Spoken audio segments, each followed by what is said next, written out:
Mga kababayan, minaliit po ng political vlogger ni Bongbong Marcos na si Mike Abe ang ginawang rally po ng Iglesia ni Cristo. At ayon sa kanya, ito po ay isang political rally daw po.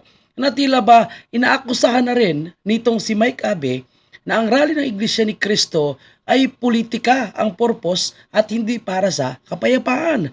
At pinagmamalaki pa nitong si Mike Abe na napakarami daw, libo-libo daw at majority daw ng mga Pilipino ay pabor sa impeachment ni BP Sara.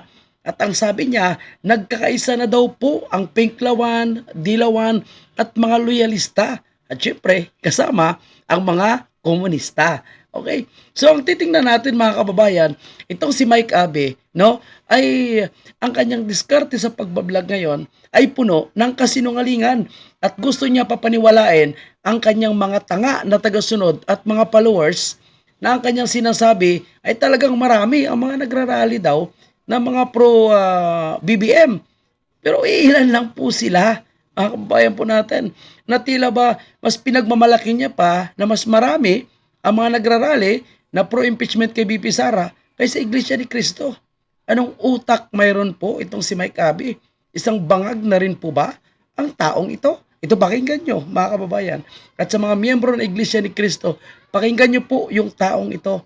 Dahil iba po ang kanyang sinasabi, no? At tila ba minamaliit niya ang Iglesia ni Cristo na umabot ng halos mahigit 5 milyon ang mga nagrally sa buong Pilipinas, no?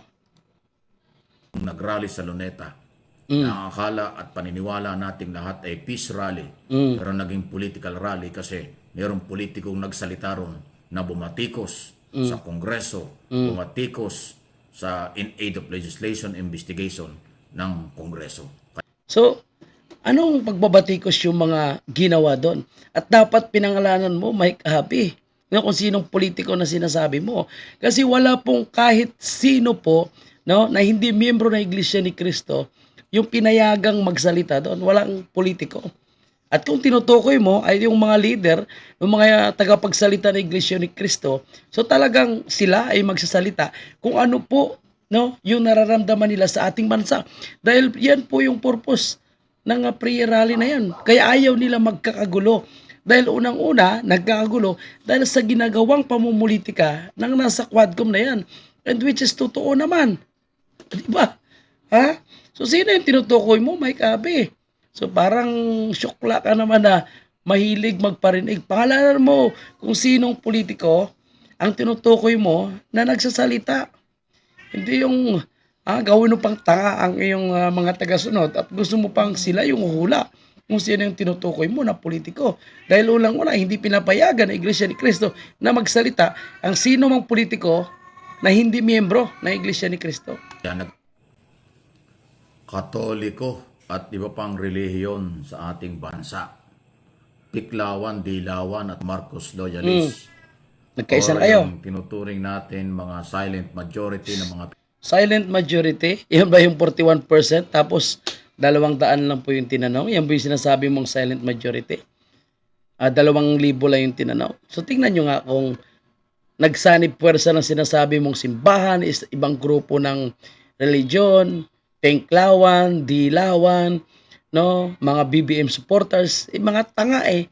Ilan lang kayo. Di ba kayo nahiya, Mike Abe? Tingnan nyo yung numbers nyo, no? Tapos parang sinasabi nyo na napakarami nyo.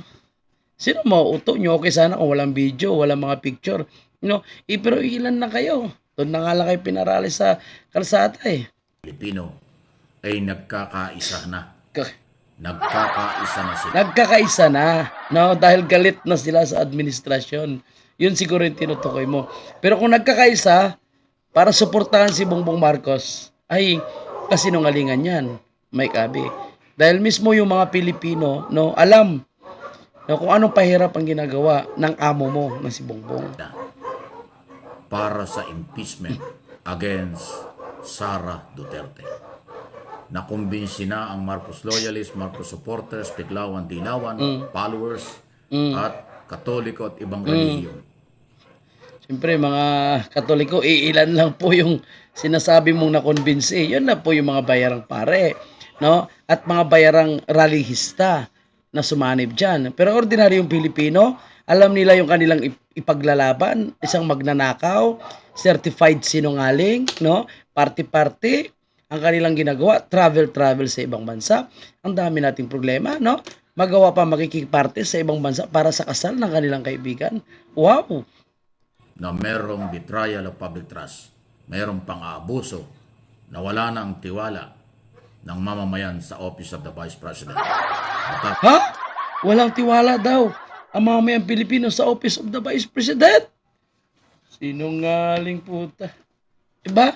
Apakabobo. Walang tiwala daw.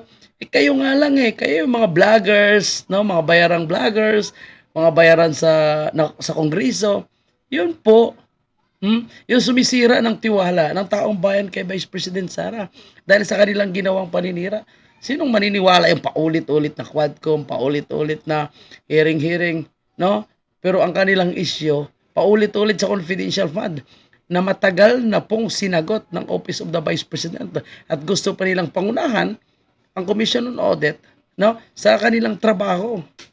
Pero bakit hindi nila kasuhan directly para magkaroon po ng legal na proseso doon sa Supreme Court? At bakit ayaw pumirma ng mga kongresista na sinasabi nyo nagkaisa na kayo? Bakit hindi nyo pirmahan ang impeachment? Bakit sila natatakot ngayon?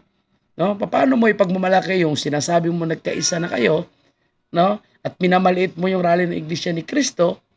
Tingnan nyo, iilan lang kayo. Kaya nga natakot yung mga bumabayad sa mga kongresista sa iyong pagbablog na isang kasinungalingan. Hindi nga sila pumirma sa impeachment dahil natakot sila. tapos ngang pumutok ang mga isyu ng di umano ay Di graft umano. in corruption or paglustay ng Di umano naman pala bakit ka naniniwala? Yung paglustay, pero hindi ka naman sigurado. pera na hindi malinaw kung saan napunta. Ito ba yung pinagmamalaki mo na nagkakaisa? Penklawan, Magdalo, mga loyalista vlogger, no? Nandiyan si Franz Castro. Alam mo, Mike Abby, no? Kung talagang ikaw ay totoo sa iyong pinaglalaban at pro-impeachment ka, bakit hindi ka pala sumama kay Franz Castro? Yan, no? Para ma-recruit ka na rin ni Franz Castro. Kasi ang nangyari po, narally nyo dyan sa EDSA is ginawang recruitment Recruitment ground ay EDSA na para sa mga kaalyansa nitong si Franz Castro. Matapos nga lumantad ang 4 na beses na 125 million na winidraw sa land bank at nawala after withdrawin. Hindi malaman kung saan napunta. Yung malaman, ikinento na nga kung saan napunta, ano yung mga pinagbabayaran. Ang inatanga-tanga talaga nila. Lahating milyon yun. 500 million ang 125 Grabe, fake news din ito si Mike Abby, no? times 4 plus yung 3 cheque na 37 million nakas din sa bangko sa loob ng Department of Education compound. Grabe ang kanilang paninira, mga kababayan po natin. Talagang desperado na itong si Mike Abby, no? Talagang double time na po sa kanilang paninira. Alam mo yung naunang vlog po natin, mga kababayan, tungkol dito kay Mike Abby, na binabanatan niya po itong si Tambaloslos. Kasi gigil na sila na ipa-impeach si BP Sara. Si Tambaloslos mukhang nagdadalawang isip. Tapos yung mga tauhan ni Tamba, ayaw na rin pumirma. Ngayon gigil sila. Inaaway nila ngayon si Tambaloslos at inaaway nila yung mga kaalyado ni Tambaloslos kasama si Abante, si Barbers, itong si Chua, dahil hindi daw po nila itinutulak itong impeachment kay BP Sara. Natatakot na silang pumirma. Nung si Sara Duterte ay Vice President, inamin na ng kanyang mga tauhan yan sa public hearing sa Kongreso. Dahil dyan, lumakas ang paniniwala, lumakas ang pagkakaisa, na dapat Hindi lumakas yung paniniwala, hindi rin lumakas yung pagkakaisa. Lumakas ang inyong paninira at propaganda. Yan ang totoo. Lumakas yung paniniwala, pagkakaisa. Hindi ka umabot ng 1,000 yan, no? Bayad pa yan, mga kababayan po natin, no? Well preferred pa yan. Matagal na nilang pinaplano yan, no? Nananawagan pa yan sila sa kanilang social media account. Pero ilan lang po yung pumunta. At yan, mga bayaran, yung mga vlogger na yan. Sus ko, malaki ng binabayad yung mga yan. At may naalala ko, may isang vlogger, no? Nahanda daw po siyang bumayad ng 100,000 sa magpapatunay na siya ay bayaran. Imagine nyo po mga kababayan, handang bumayad ng 100,000. Ibig sabihin, napakalaki talaga ang kanilang binabayad sa kanila. Kasi kaya nilang mag-challenge sa mga nagsasabing sila ay bayaran, no? Kaya nilang magbayad ng 100,000. Imagine mo, no? Ang laki ng pera na kuha na sa gobyerno. Tapos, i-challenge ka, no? Kada sila magbigay ng 100,000.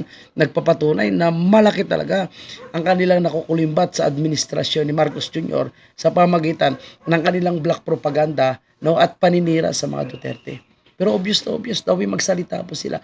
Ang kanilang mga sinasabi, kabaliktaran. Sabihin nila, marami ng galit, marami ng gusto ipa-impeach si Sara, nagkakaisa na ang lahat, Pinklawan, Dilawan, Makakaliwa, Magdalo. Nagkakaisa na daw. Silent majority daw, nagkakaisa na para ay patanggal si Sara. Bakit? Ewan ko, mahabot ng 200 yung mga nagrally dyan. At ma-impeach si Sara dahil nga ito ay betrayal of public trust. Pangalawa, Alam mo kung may impeach talaga si Bongbong Marcos. Alam mo, Mike Abby, alam mo yung mga issue ng bayan. kaya lalong hindi lang ang Katoliko at ibang relihiyon ay gustong magsalita at sumali na Oh. sa mga kilo. Tayo na sila, yung mga Katoliko na sabi magrarally, yung mga pare doon sa EDSA, yung mga nag-file ng impeachment, mukha pa lang, mukhang pera eh. No, pare, yung panlabas nakasuotan, demonyo yung panloob. Grabe si Abi, desperado ang galawan, no?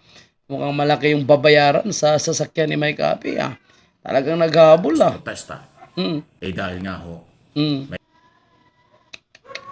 Mukhang malaki po yung pangangailangan, no? At babayaran ni Mike Abi ngayon, mga kababayan po natin. Pati yung mga totoong nangyayari sa atin, no, nangyayari sa ating bansa, no, binabaliktad. At gusto nilang palabasin na talagang napakarami na sila na gusto ipa-impeach si Bibi Sara. Tingnan nyo nga, tingnan nyo nga yan, mga kababayan natin, no. Ma'am sir, kababayan, tingnan nyo kung ilan yung mga nagrarally na yan. Pero itong Mike Abi na ito na napakasinungaling, no. Mukhang pera talaga ito. Alam niyo kung bakit siya isa sa mga gigil na gigil. Kung bakit mapa-impeach si Sara. Kasi, itong si Mike Abi, sigurado, pag matanggal itong si Marcos Jr., tanggal din ito sa PTV. Kasi walang ginagawa itong si Mike Abi sa PTV4, kundi pagsisinungaling at ang kanyang programa ay ginagamit lamang bilang isang propaganda para siraan ang mga Duterte. At kasama po itong si Pastor Kibuloy sa kanyang mga sinisiraan. At marami rin po sa kanyang mga taga-pakinig, taga-subaybay na mga tanga at naniniwala po sa isang Mike Abi na bayaran at sinungaling.